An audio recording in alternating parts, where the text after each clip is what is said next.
ಉತ್ತರಾಖಂಡದ ಹರಿದ್ವಾರದ ಗಂಗಾ ನದಿಯಲ್ಲಿ ಯುವಕರ ಗುಂಪೊಂದು ಸ್ಟಂಟ್ ಮಾಡಲು ಹೋಗಿ ಎಡವಟ್ಟು ಮಾಡಿಕೊಂಡಿದೆ. ತಮ್ಮ ಥಾರ್ ಕಾರ್ ಎಂಜಿನ್ ಹೇಗಿದೆ ಅನ್ನೋದನ್ನ ಪರೀಕ್ಷೆ ಮಾಡಲು ಹೋಗಿ ಪ್ರಾಣಾಪಾಯಕ್ಕೆ ಸಿಲುಕಿದ್ದಾರೆ. ನೀರಿನ ಹರಿವು ಕಡಿಮೆ ಇದ್ದಾಗ ನದಿಯಲ್ಲಿ ಥಾರ್ ಡ್ರೈವ್ ಮಾಡಿಕೊಂಡು ಹೋಗಿದ್ದಾರೆ. ಆದರೆ ಕಾರ್ ನದಿಯ ಮಧ್ಯೆ ಹೋಗ್ತಾ ಇದ್ದಂತೆ ಏಕಾಏಕಿ ನೀರಿನ ಹರಿವು ಹೆಚ್ಚಾಗಿ ಪ್ರವಾಹದಲ್ಲಿ ಕಾರ್ ಕೊಚ್ಚಿ ಹೋಗೋಕೆ ಶುರು ಮಾಡಿದೆ. ಆದರೆ ತಕ್ಷಣ ಕಾರ್ಯಪ್ರವೃತ್ತರಾದಂತಹ ಸ್ಥಳೀಯರು ಮತ್ತು ಪೊಲೀಸರು ಜೆಸಿಬಿ ತಂದು ಹಗ್ಗ ಕಟ್ಟಿ ಕಾರನ್ನ ಮೇಲಕ್ಕೆತ್ತಿದ್ದಾರೆ. ಸ್ಟಂಟ್ ಮಾಡಿದ ಯುವಕರಿಗೆ ಮಂಗಳಾರತಿ ಮಾಡಿ ಕಳಿಸಿದ್ದಾರೆ.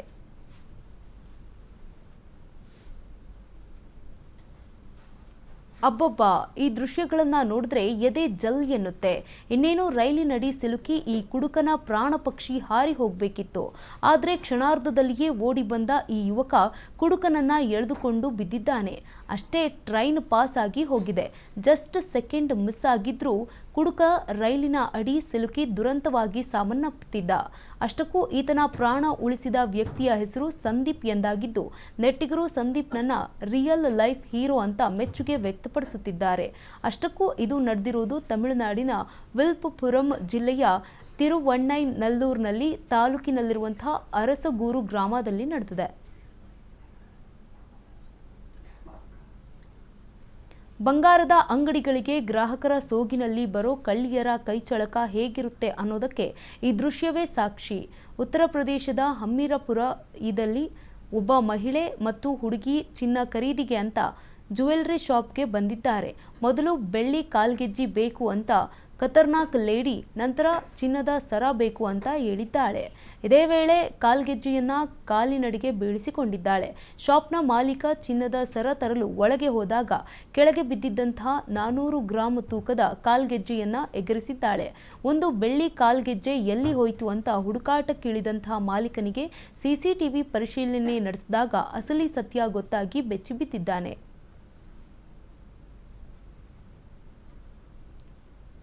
ಕಾಡಾನೆ ಕಂಡ್ರೆ ಮಾರುದ್ದ ಓಡೋರೇ ಹೆಚ್ಚು. ಅಂಥದ್ರಲ್ಲಿ ಈ ಯುವಕರ ಗುಂಪು ಸೆಲ್ಫಿ ತೆಗೆದುಕೊಳ್ಳೋದಕ್ಕೆ ಹುಚ್ಚು ಸಾಹಸಕ್ಕೆ ಕೈ ಹಾಕಿದೆ. ಆದರೆ ಕೆರಳಿದ ಕಾಡಾನೆ ಅಟ್ಟಾಡಿಸಿಕೊಂಡು ಬಂದು ಒಬ್ಬನನ್ನ ಅಲ್ಲಿಯೇ ತುಳಿದು ಸಾಯಿಸಿದೆ. ಆದರೂ ಕೂಡ ಇವರು ವಾಪಸ್ ಹೋಗದೆ ಮೊಬೈಲ್ನಲ್ಲಿ ವಿಡಿಯೋ ಸೆರೆ ಹಿಡಿಯುತ್ತಿದ್ದಾರೆ. ಮಹಾರಾಷ್ಟ್ರದ ಗಡ್ಚಿರೋಲಿ ಜಿಲ್ಲೆಯ ಚಂದಲಾ ಅರಣ್ಯ ಪ್ರದೇಶದಲ್ಲಿ ಈ ಘಟನೆ ನಡೆದಿದೆ. ಮೃತ ವ್ಯಕ್ತಿಯನ್ನ ಮೇಂದಾ ಗ್ರಾಮದ ನಿವಾಸಿ ಧನ್ರಾಜ್ ಪುಂಜಿರಾಮ್ ಮಾಧವಿ ಅಂತ ಗುರುತಿಸಲಾಗಿದೆ. ಈ ಘಟನೆ ಬೆನ್ನಲ್ಲೇ ಅರಣ್ಯ ಇಲಾಖೆ ಅಧಿಕಾರಿಗಳು ಹುಚ್ಚಾಟ ಮಾಡಿದ ಈ ಯುವಕರ ಗುಂಪಿನ ವಿರುದ್ಧ ತನಿಖೆ ಆರಂಭಿಸಿದೆ.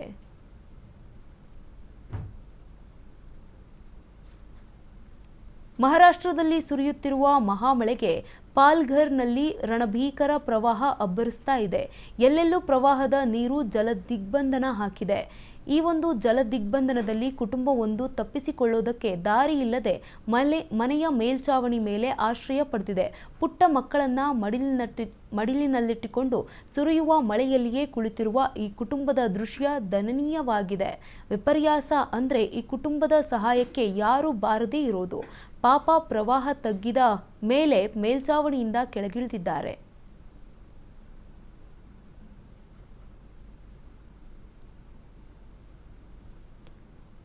ಮಟನ್ ಊಟ ಅಂತ ಹೇಳಿ ಚಿಕನ್ ಊಟ ಬಡಿಸಿದ್ದಕ್ಕೆ ಮದುವೆ ಮನೆಯಲ್ಲಿಯೇ ಜಗಳವಾಗಿ ಹೊಡೆದಾಡಿಕೊಂಡಿರುವಂತಹ ಘಟನೆ ಬಿಹಾರದಲ್ಲಿ ನಡೆದಿದೆ.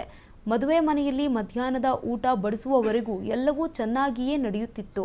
ಊಟದ ವೇಳೆ ಮಟನ್ ವಿಚಾರಕ್ಕೆ ಗಂಡು ಹೆಣ್ಣಿನ ಕಡೆಯವರ ನಡುವೆ ಬಾಡೂಟ ವಿಚಾರವಾಗಿ ಎರಡೂ ಕುಟುಂಬಗಳ ನಡುವೆ ಮಾರಾಮಾರಿ ನಡೆದಿದೆ.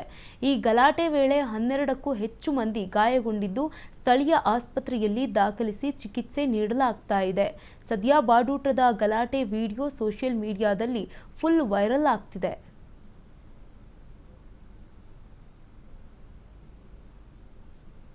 ಬಹುನಿರೀಕ್ಷಿತ ಜನನಾಯಕನ್ ಚಿತ್ರ ಸಾಕಷ್ಟು ನಿರೀಕ್ಷೆಯನ್ನ ಮೂಡಿಸಿತ್ತು. ಆದರೆ ಸಿನಿಮಾ ರಿಲೀಸ್ ವಿಳಂಬ ಆಗಿದ್ದು ಅಭಿಮಾನಿಗಳಿಗೆ ಬೇಸರ ಮೂಡಿಸಿದೆ. ಈ ಚಿತ್ರದ ದೀರ್ಘಕಾಲದ ಹೋರಾಟಕ್ಕೆ ಕೊನೆಗೂ ಜಯ ಸಿಕ್ಕಿದೆ. ಸೆನ್ಸಾರ್ ಮಂಡಳಿಯು ಈ ಚಿತ್ರಕ್ಕೆ ಎ ಸರ್ಟಿಫಿಕೇಟ್ ನೀಡಿದೆ. ಈ ಮೂಲಕ ಚಿತ್ರಮಂದಿರಕ್ಕೆ ಬರಲು ಸಿನಿಮಾ ಸಿದ್ಧವಾಗಿದೆ. ಆದರೆ ಅಭಿಮಾನಿಗಳಿಗೆ ಬೇಸರವಾಗುವ ಒಂದು ಸುದ್ದಿ ಸಿಕ್ಕಿದೆ. ಮೊದಲು ಈ ಸಿನಿಮಾವನ್ನ ಜುಲೈ 26ರಂದು ತೆರೆಗೆ ತರಲು ಚಿತ್ರತಂಡ ಯೋಜಿಸಿತ್ತು. ಎನ್ನಲಾಗಿತ್ತು. ಆದರೆ ಈಗ ಬಿಡುಗಡೆಯಾದ ಹೊಸ ಪೋಸ್ಟರ್ನಲ್ಲಿ ಸಿನಿಮಾದ ಬಿಡುಗಡೆ ದಿನಾಂಕವನ್ನು ಘೋಷಿಸಿಲ್ಲ. ಇದು ಸದ್ಯ ಸಿನಿಮಾ ರಂಗದಲ್ಲಿ ದೊಡ್ಡ ಸಸ್ಪೆನ್ಸ್ ಸೃಷ್ಟಿಸಿದೆ.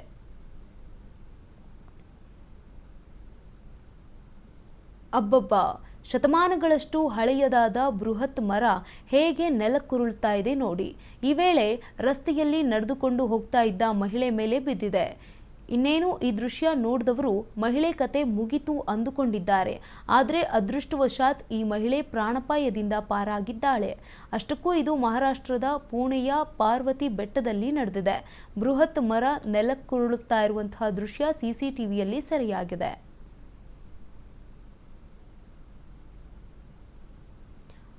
ಐರ್ಲೆಂಡ್ ಮತ್ತು ಇಂಗ್ಲೆಂಡ್ ಪ್ರವಾಸದಲ್ಲಿ ಸತತ 5 ಟಿ20 ಪಂದ್ಯಗಳಲ್ಲಿ ಸೋತು ಸುಣ್ಣವಾಗಿರುವ ಟೀಮ್ ಇಂಡಿಯಾ ಮುಂದೆ ಈಗ ವೈಟ್ ವಾಶ್ ಭೂತ ಬಂದು ನಿಂತಿದೆ. ಇಂಗ್ಲೆಂಡ್ ನೆಲದಲ್ಲಿ ಶಾರ್ಟ್ ಪಿಚ್ ಎಸೆತಗಳಲ್ಲಿ ಎದುರಿಸುವಲ್ಲಿ ಭಾರತೀಯ ಬ್ಯಾಟರ್ಗಳು ಸತತವಾಗಿ ವಿಫಲರಾಗುತ್ತಿದ್ದಾರೆ. ಇಂದು ಸೌಂಥಾಂಪ್ಟನ್ನಲ್ಲಿ ನಡೆಯುವಂತಹ ಸರಣಿಯ ಕೊನೆಯ ಪಂದ್ಯವನ್ನು ಗೆದ್ದು 4-0 ಸರಣಿಯ ಜಯವನ್ನು ತನ್ನದಾಗಿಸಿಕೊಳ್ಳುವ ಛಲದಲ್ಲಿ ಅಥೇಯ ಇಂಗ್ಲೆಂಡ್ ಇದೆ. ಶ್ರೇಯಸ್ ಅಯ್ಯರ್ ನಾಯಕತ್ವದ ಟೀಮ್ ಇಂಡಿಯಾ ಈಗಾಗಲೇ 3-0 ಅಂತರದಲ್ಲಿ ಟಿ20 ಸರಣಿಯನ್ನ ಕೈಚೆಲ್ಲಿದ್ದು ಇಂದಿನ ಪಂದ್ಯವನ್ನ ಗೆದ್ದು ವೈಟ್ ವಾಶ್ ಭೀತಿಯಿಂದ ಪಾರಾಗೋಕೆ ಹವಣಿಸುತ್ತಿದೆ.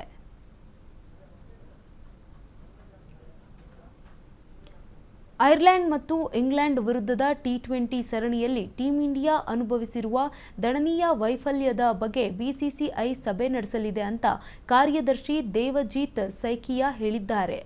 ಇದೇ ಜುಲೈ 19ರಂದು ಭಾರತ-ಇಂಗ್ಲೆಂಡ್ ನಡುವಿನ ಏಕದಿನ ಸರಣಿ ಮುಗಿದು ತಂಡ ತವರಿಗೆ ಮರಳಿದ ನಂತರ ಈ ಸಭೆ ನಡೆಯಲಿದೆ.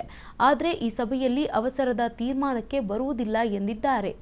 ಟೀಂ ಇಂಡಿಯಾ 2-0 ಅಂತರದಲ್ಲಿ ಐರ್ಲೆಂಡ್ ವಿರುದ್ಧ 3-0 ಅಂತರದಲ್ಲಿ ಟಿ20 ಸರಣಿಯನ್ನ ಕೈಚೆಲ್ಲಿದೆ.